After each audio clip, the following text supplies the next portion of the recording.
Secularization is the process where religious institutions and beliefs lose control over worldly matters like the economy, politics, justice, and family. It originally described the transfer of territories from church control to secular authority. Over time, it came to mean the broader shift where various social institutions become distinct from religious influence. Brian R. Wilson explains that secularization involves social institutions becoming independent from religious assumptions and operating with autonomy. This process leads to a decline in the influence of supernatural beliefs across different areas of life. For example, scientific and empirical explanations increasingly replace supernatural ones in understanding issues like disease. Secularization also affects religion itself, as religious practices and doctrines may change to adapt to modern societal needs, reflecting a move away from traditional religious authority.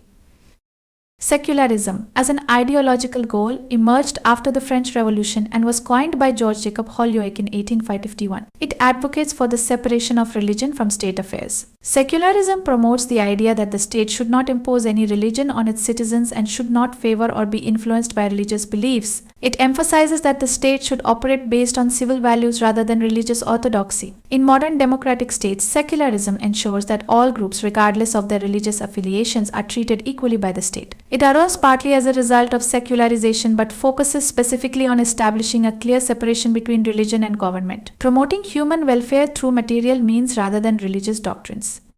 So, while secularization is about the decreasing influence of religion in various social areas, secularism is about maintaining a clear separation between religion and government to promote equal treatment and prevent religious bias in state affairs. Thank you for watching.